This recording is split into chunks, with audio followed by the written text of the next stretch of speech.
Friends, ఇప్పుడే అందిన వార్త. రాష్ట్ర సీఎం రేవంత్ రెడ్డికి ప్రమాదం, ఆందోళనలు నాయకులు అంటూ వార్తలు అయితే వస్తున్నాయి ఫ్రెండ్స్.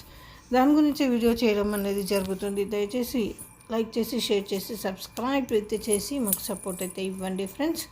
మరిన్ని వీడియోస్ కోసం, లేటెస్ట్ అప్డేట్స్ కోసం అయితే మా ఛానల్ని ఫాలో అవ్వండి. పార్లమెంట్ ఎన్నికల ప్రచారంలో అనూహ్య పరిణామం చోటు చేసుకుంది.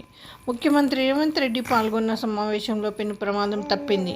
మంగళవారం సీఎం రేవంత్ రెడ్డి ఉమ్మడి మహబూబ్నగర్ జిల్లాలో పర్యటించారు. ఈ సందర్భంగా నగర్ కర్నూలు జిల్లా బిజినపల్లి మండలంలో సమావేశం నిర్వహించారు. రేవంత్ రెడ్డి హాజరైన ఈ సమావేశంలో ఒక్కసారిగా టెంట్ కూలింది. టెంటు కింద ఎవరూ లేకపోవడం వల్ల తప్పిన పెను ప్రమాదం తప్పింది. దీంతో కాంగ్రెస్ శ్రేణులంతా ఊపిరి పీల్చుకున్నారు. రేవంత్ రెడ్డి మీటింగ్లో కూలిన టెంట్ వీడియో ప్రస్తుతం సోషల్ మీడియాలో అయితే చాలా వైరల్ అవుతుంది. అయితే రాజకీయాల్లో గెలుపోవటంలో అనేవి సహజమని, ఎవరిపై వ్యక్తిగతంగా కోపతాపాలు ఉండవని కేసీఆర్ అన్నారు.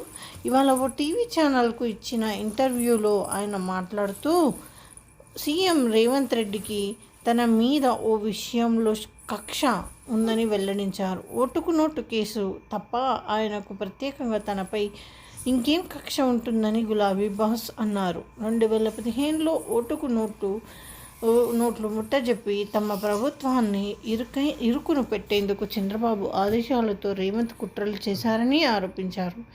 ఎమ్మెల్సీ స్టీఫెన్సన్కు 50 లక్షలు లంచం ఇవ్వబోతుంటే అడ్డంగా దొరికారని తెలిపారు. ఈ విధంగా వార్తలు అయితే వచ్చేసినాయి. రేవంత్ రెడ్డికి తనపై ఆ విషయంలో కక్ష ఉందంటూ సంచలన వ్యాఖ్యలు చేశారు. రాష్ట్రంలో మళ్ళీ ఎన్నికలు ఎప్పుడొచ్చినా తాము పవర్లోకి రావడం పక్కా అని ధీమా వ్యక్తం చేశారు. తిరిగి తానే మళ్ళీ సీఎంగా బాధ్యతలు చేపడతానని అన్నారు.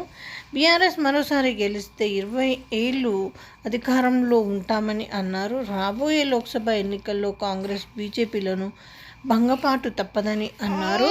బీజేపీకి 1 సీటు మాత్రమే వస్తుందని, అసలు సీట్లే రాకపోవచ్చని అన్నారు. బీఆర్ఎస్ పార్టీ 8 నుంచి 12 సీట్లలో విజయ సంకేతన ఎగరవేయబోతుందని అన్నారు. ఈ విధంగా